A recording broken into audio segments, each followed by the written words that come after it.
Hi, Wool Academy podcast listeners. Welcome to yet another episode of the Wool Academy podcast. This is podcast episode 119. And my guest today is Ian Whiteford. He is responsible for sustainability and compliance at the Scottish company Alex Begg. Alex Begg is producing luxury scarves and throws made out of natural fibers, including, of course, also wool. And it was really interesting to talk to Ian about the sustainability journey the company went on over the last years. And he was very generous in sharing his experience with us. So I hope you get a lot out of this and talk to you at the end. Bye for now. Well, Ian, it's so lovely to have you on the Wool Academy podcast. Thank you for joining us today. How are you? I'm fine, thanks, Elizabeth, and thanks very much for having me on the podcast. I think it's really interesting what you're doing with this, so I'm very happy to be here this morning. Yes, actually, you and I met also on the Wool Connect conference, and yeah, during one of the breaks, I invited people to get in touch to be on the podcast, and you wrote me an email saying that you were interested without even actually knowing what the Wool Academy podcast was. So thank you so much for being curious and joining.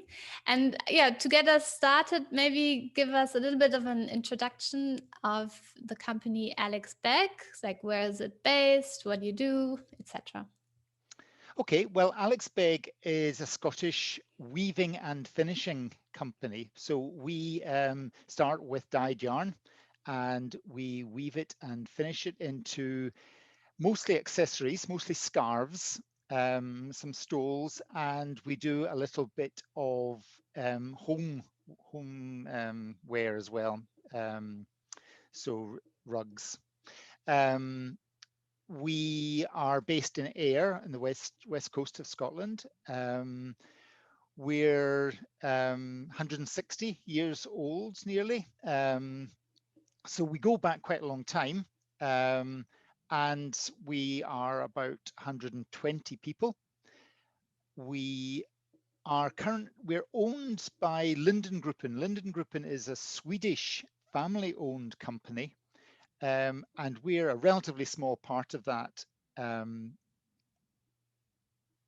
What else to say about Alex Begg? So our main materials that we use are animal fibers. So we use a lot of wool. Okay. By weight, wool is our main Mm-hmm. material, and we use cashmere and angora and a little bit of silk and very, very small amounts of cotton and linen, but mostly we're animal fibers. We have our own brand, which is called Begg & Co.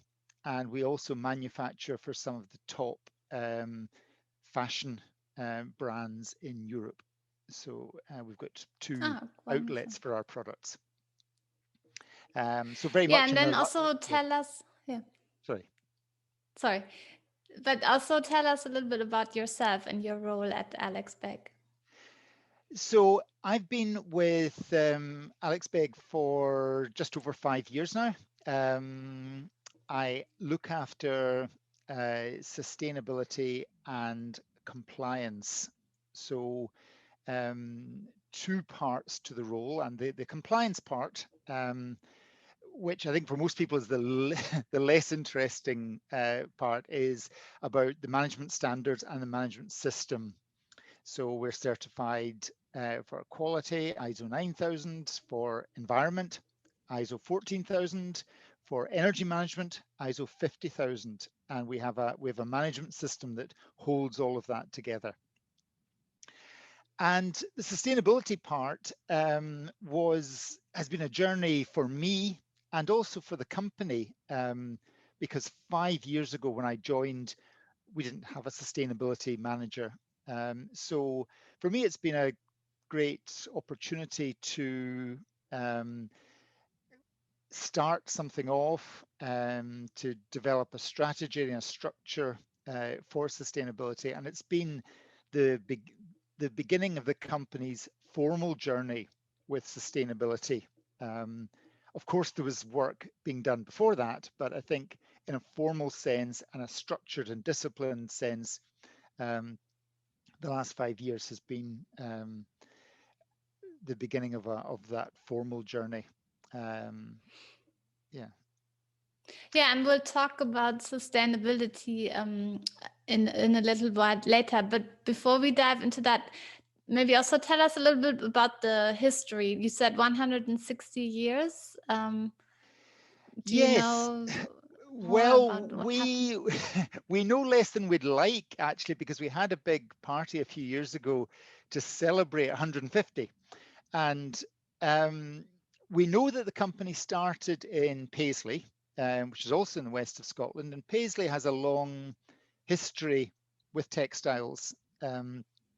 So Coates, the thread company, was started in Paisley, and actually has shaped quite a lot of Paisley. There are Coates Memorial buildings still around Paisley. Um, so Begg started there, and at some point, I think early in the 20th century, moved to Ayr, and has been in Ayr ever since. We have expanded quite a bit. Um, so our buildings are of they're put together a bit like a jigsaw.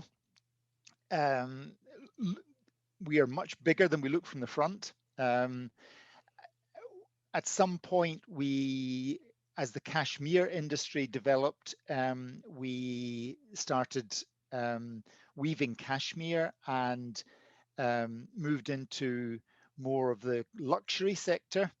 And then a few years ago, we started our own brand. Um, so that's been the development. But I think, as with many companies, it's hard to get back to what the history is. And of course, we've been through a few different ownerships. There was somebody called Alex Begg, of course, when it started, and Linden Gruppen has owned us for a few years now. Yeah. And what you say that you have like all these clusters of buildings, I think that's quite typical, at least in Europe, where things have just grown organically and you just had to add another warehouse or another part for machinery. So I've seen that quite a bit. But I like how you say we are much bigger than what we look on the front. Yes, yeah. And one last question that I'm curious about.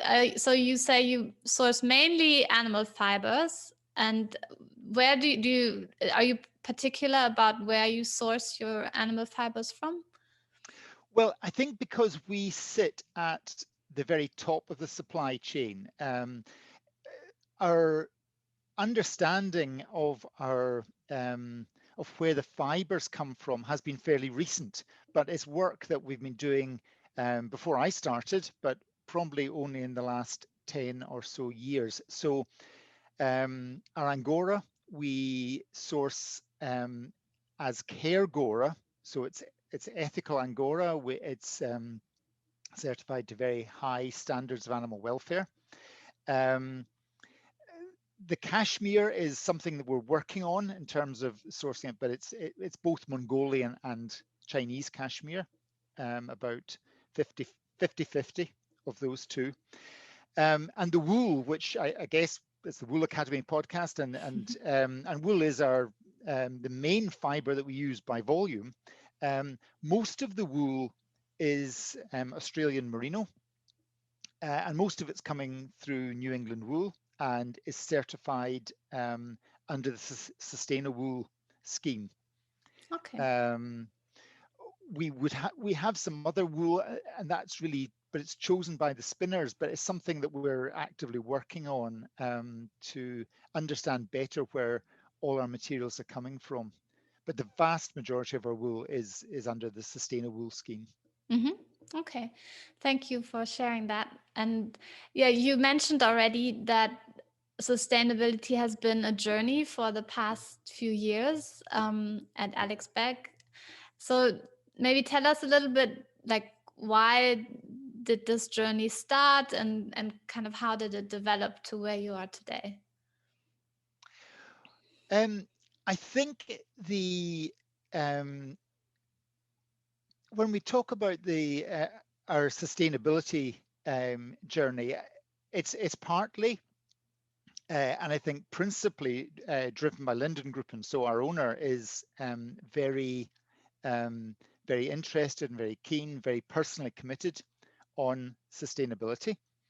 So that I think was probably the reason that the company, um, I suppose, appointed me, and that's why I've got my job. So obviously, I'm very happy about that, um, and that's very important. There are, of course, some external drivers as well.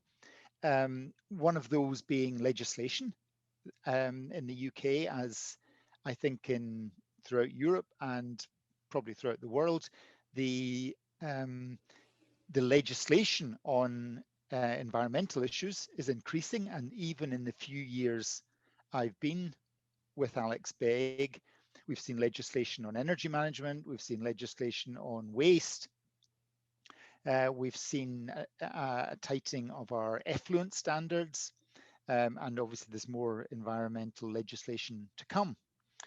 Um, and the other driver is from our customers. Um, so particularly with the big brands, um, they have a lot of requirements, which are not necessarily difficult for us to meet in what we do, but I think the communication of those, the assurance of those, um, and the management of those does require a lot of resource, and requires that we are professional in our approach to them, and that we have proper documentation. So that's alongside the owner, legislation, and customers.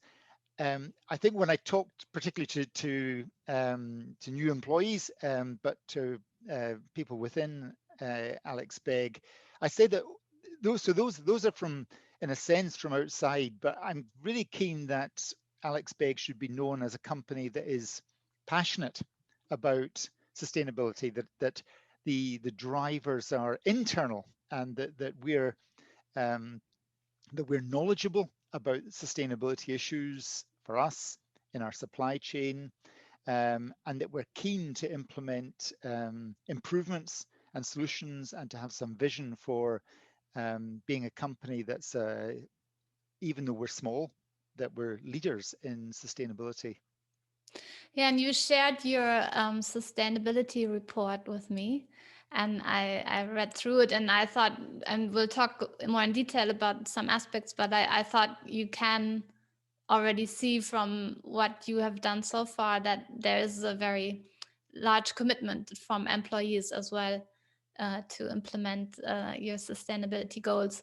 And one thing that came to that my attention, and because I have never really worked with it, was the materiality analysis. Um, can you maybe explain the concept of it, and kind of what insights you discovered through the materiality analysis? So the materiality analysis was something that was introduced to us by Linden Group.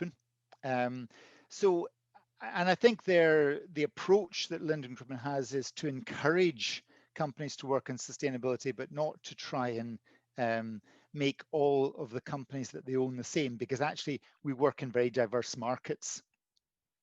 But that's where it was introduced to us. It is a common tool in sustainability, and I think its power comes from the two perspectives. So um, it's a graph with the two axes. The one is what is important to the company, and which issues are significant for the company to work on. And the second is which issues are important to external stakeholders.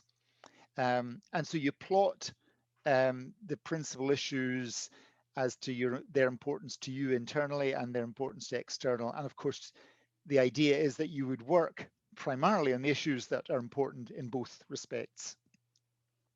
Um, and I think its value has been um, that it brings the two voices together, um, in that it's easy for you to work on things that are easy for yourself or that are important for yourself, but it brings a formality of listening to other voices.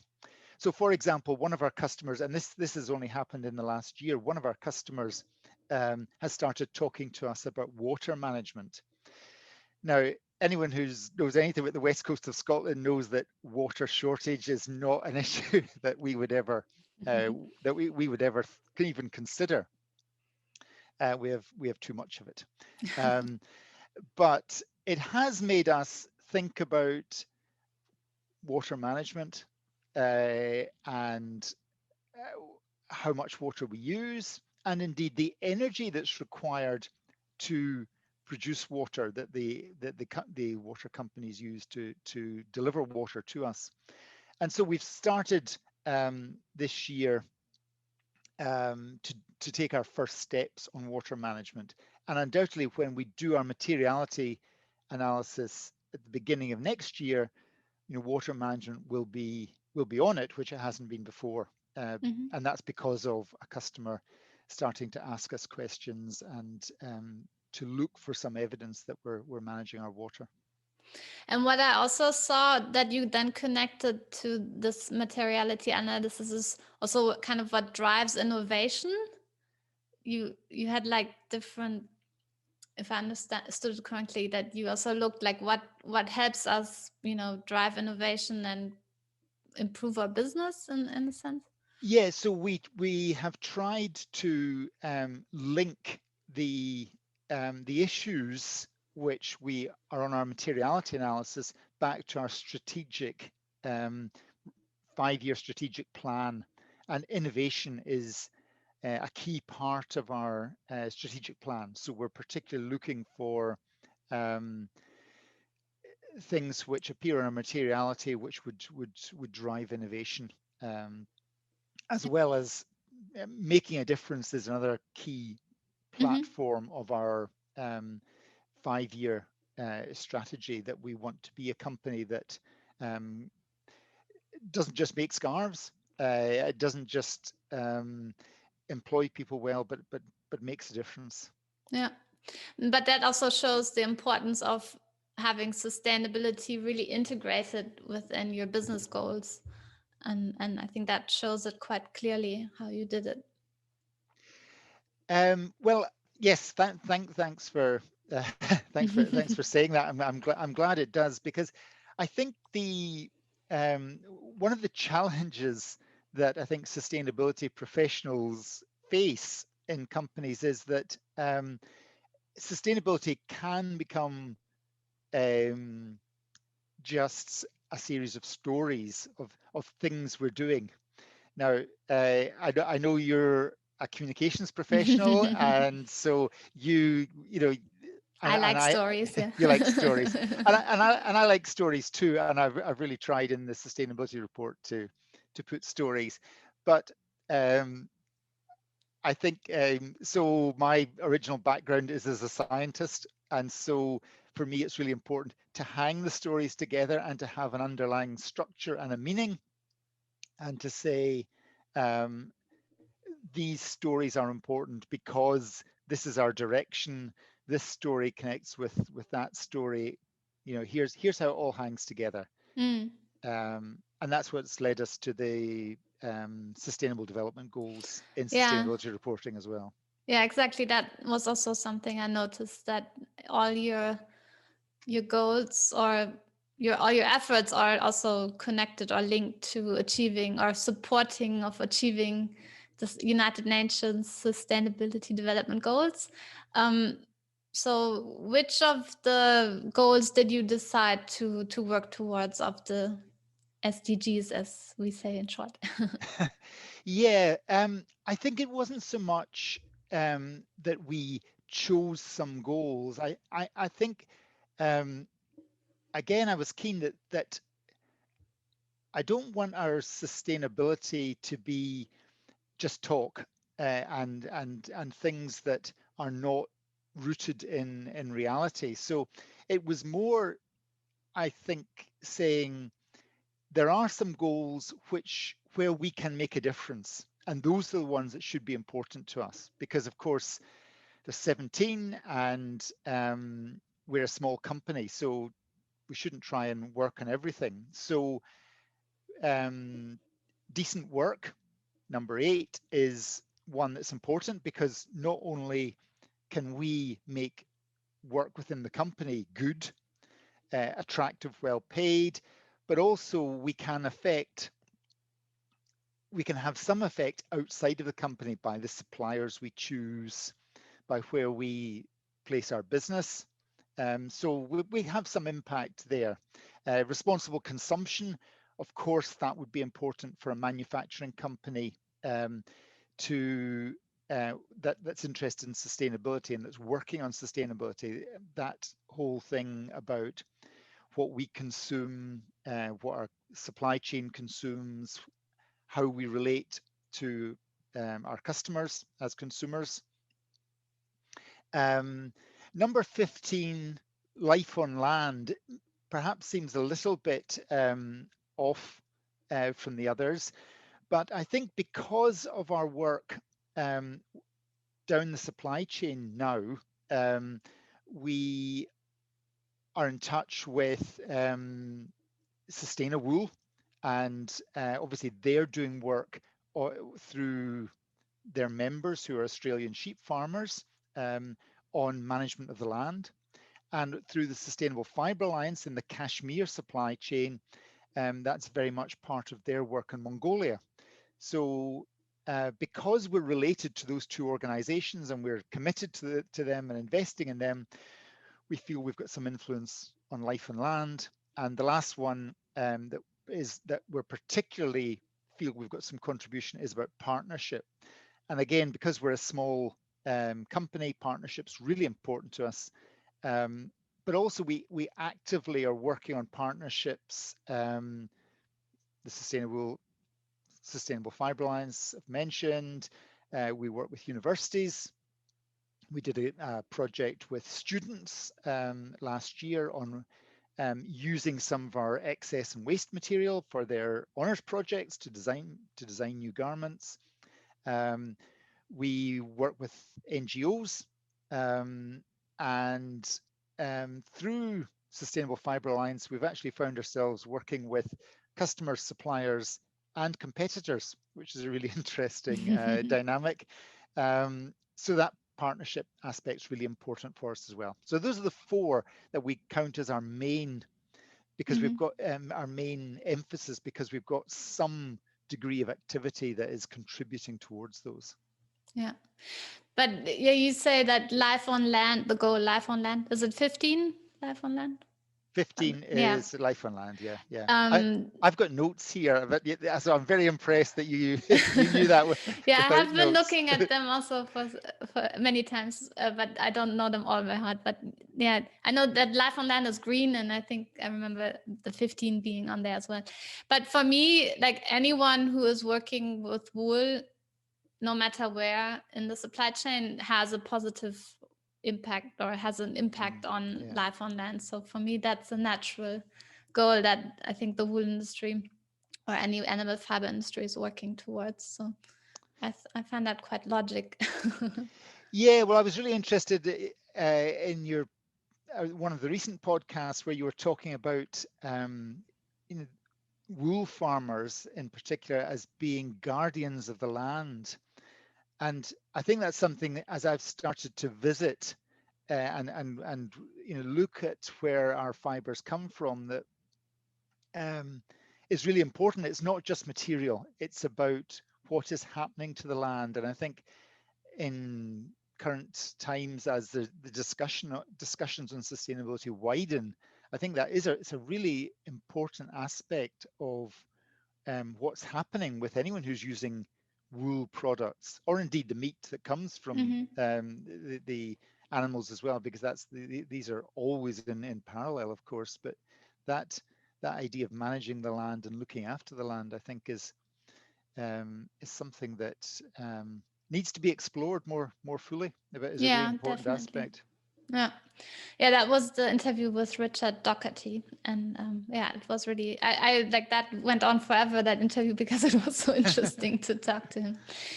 And yeah, also so we already talked about the importance of partnerships, and you already mentioned the cashmere, where you have a cashmere project and you're connecting directly with herders in Mongolia. So tell us a little bit about more about that project, and maybe also if you can share, like, was it difficult for you as a company to make that step of connecting directly with the beginning of the supply chain? Um, or is there something you learned and that might help other companies also make that first step of connecting directly? Um, yes. Okay. Well, I think it would be true to say that we were inspired by the traceability of our wool supply and indeed our Angora supply. Angora is a little bit easier because the rabbits are all together on a farm, so there's only you need one farm to get a lot of Angora. But the traceability that we knew was there through Sustainawool, but also through the whole Australian wool auctioning system and through certification of non-mulesing. When we looked at our cashmere supply chain and asked our spinners about traceability, there was just nothing like that. Um, so there was a fortunate coincidence then of the Sustainable Fibre Alliance starting, and we were early members of the SFA, and it was set up deliberately to link brands, European luxury cashmere brands, with the supply chain in Mongolia. So um, our first visit to Mongolia was to an SFA conference, but alongside going to the conference, we took the opportunity through contacts that we had to visit some Mongolian herders, and that was like a feasibility study. And we came back from that. For the two of us who went, it was our first trip to Mongolia, and it was a business trip like no other. Yeah, more of an Yeah, adventure trip, I it was. Yeah, guess. sleeping on the ground and driving 1,000 kilometers, and yeah, it was great. I mean, it was just fantastic. But I think we came back feeling there are possibilities here, and I think the work we've been doing in that has been pioneering, just to to a very real level. Um, we are fortunate, I think, in that we're relatively small, and so we've been able to be very focused.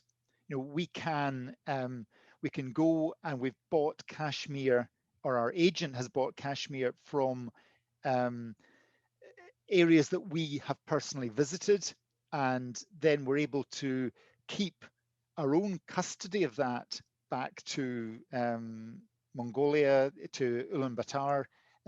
It's processed and then it's transferred to European spinners, and then we buy the dyed cashmere. So I think for me, the lessons I think we've learned, and we're by no means at the end of this journey. There's still quite a lot of work to do. Um, A, in Mongolia, and then B, of course, SFA is starting to do some work in China, but that's only a very early stage. So the lessons I think we've learned are about the importance of on the ground contacts, and I think the importance of finding people who are of a like mind. And that is probably particularly true for a small organization, because we're not, we don't have enough money or enough business to offer to um, make people do what we want. But I feel that's never a great idea anyway, that Yeah. that business works much better when you find people who you have relationship with, who you've met, um, and who are of a like mind, and who are interested in the same things, and working in the same way. So I think that that's a really important lesson. And probably the other lesson is about um, being willing to go down some blind alleys and to experiment and to get things wrong. But it does take money and resource and commitment, undoubtedly, to do those kind of things. Hmm. And you also, with Sustaina wool, you said you source your wool based on a sustainable scheme. Do you have you also visited already some sheep farmers, or is that like a plan to do that and connect more directly with So sheep farmers? yeah, my colleague visited just before I joined Big. So unfortunately, I missed that, and I haven't been to Mm. Australia.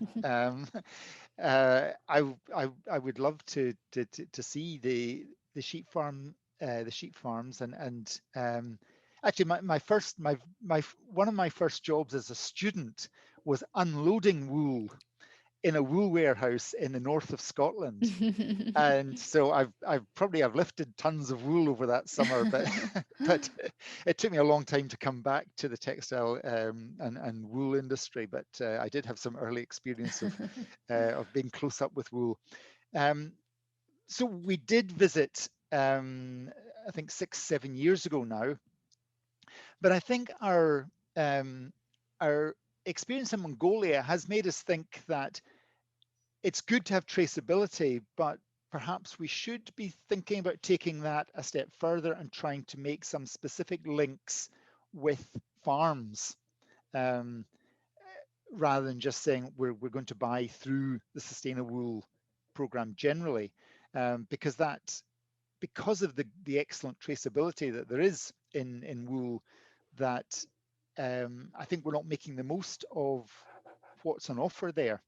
So wool sent us wool traceability sent us to Mongolia, and because in Mongolia we've got direct links to farms, and I think that's now sending us back to Australia and saying, well, maybe we should take that further as well. So it's that kind of learning and the learning multiplying has been is a good journey. Yeah, and actually, that was also kind of one of the key messages that came out of the Wool Connect conference, of because we had all stakeholders joining the event, and we had different, I mean, Sustainable Wool was also there Mhm. presenting, and different sustainability schemes and track and trace options were there. So yeah, what made you decide to join the conference, and then what was your key takeaway from that conference? Well, I had some discussions not long before the conference. In fact, it was through Sustainable that I heard about it. And um, while while COVID has and all the lockdowns have posed a lot of challenges to us, I think the format of that conference was something that was more easily accessible. So I might not even have traveled to London for a few days to do Mm, that, and almost certainly wouldn't have traveled to Australia or wherever else. But I think yeah. just that the form of it allowed us to dip in for those 2, 3 hours a day, and it was, I mean, the variety of people and perspectives you had was really great.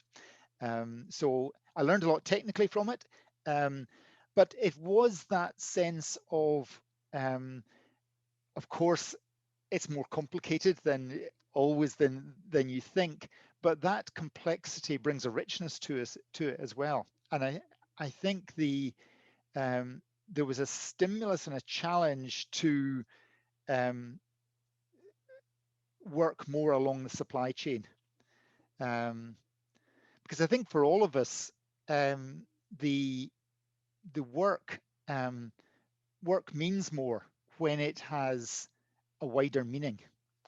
Mhm. Um, and so for us to take yarn and make scarves, we understand that well. Um, but to know that that comes from Australia and people there are, because they live in sheep farms, that affects their life, and it affects the land in Australia. And then news from Australia on bushfires or whatever has more meaning to us because it affects people that we know. Um, and to understand that people in Yorkshire and people in Italy are spinning yarns and dyeing and controlling the chemicals in it. It's not just our raw materials that sit in stores. There's all that human investment in it and environmental control and environmental impact that is part of our raw materials. And equally, those are understanding that those materials are going to be sold in expensive shops in Paris, and be shown in fashion shows. That's amazing complexity for Just a a scarf. simple, just a, yeah. You Yeah. can't say just a scarf in this podcast. But yes, exactly right. Mm, So I think that sense of complexity of the supply chain and how interesting supply chains can be, mm. even for of course, scarves are a relatively simple. There's one or two raw materials, but so they are relatively simple items. But the complexity and how interesting supply chains are, I think, is something that came across very strongly. Yeah. And for me, the more complexity and it adds, like, we know about the scarf, that adds value, an extra layer of value, because the scarf is already has the value of luxury and comfort, and but then knowing all this, and it adds these stories, as we already said earlier, and that also creates more value, and engages everyone, not only everyone in the supply chain, but also the consumer can engage much more and identify much more with just a scarf. Yes, yeah, and consumer communication is something we haven't engaged in too much yet. Consumer communication about our supply chain, but I think that's something for the future. Everyone's Yeah. saying that consumers are getting more interested, and I think it's something that we need to look at a bit more. Mm. Yeah. Yeah. And because you already said that one of your conclusions was that we do need to work more together along the supply chain, what would be like one of the first things you would say we should work on first? Um, that the wool industry generally should work on. Hmm. Right. Okay. Um, oh, I'd hesitate. I'd hesitate from my limited experience to give advice to the wool industry, but um, I think the story of looking after the land is definitely undersold. That would be, I think, for me and our particular corner of the wool industry, that's something that I would like to understand a bit more about and be able to communicate a bit more about. So that I think would be my one thing that I feel is a bit of a weakness. Um, and there were some moments of sharp discussion on the conference you know about sourcing and about farming. But I think the story of farming and the importance of farming and the potential benefits of it, that story is undersold and is not told enough at the moment. Yeah. Okay, that's a really uh, yeah, insightful um, analysis. So I think, and I'm fully on board with what you said. And I think I also mentioned that in the last podcast, that we become like wool growers, maybe are not only wool growers anymore, they're stewards of the land or climate heroes or something like that. Their job role also changes in that sense. Yes, and I think that the expertise and knowledge that's there as well, because sometimes you get the impression that it's those at the top of the supply chain, those who are selling, who've got shops and who've got a lot of money, who are sending requirements down the supply chain. And actually, the I think that underestimates a lot the expertise that there is in the supply chain, and in what we're talking about just now, in the way that farmers and herders in Mongolia look after the land and understand the land, and have a very strong expertise that should be understood and valued. So it's not about brands at the top placing demands down the supply chain. It's about recognizing the skills and knowledge that are already there. Yeah, and that needs more of a dialogue to better understand each other, I think. Yeah.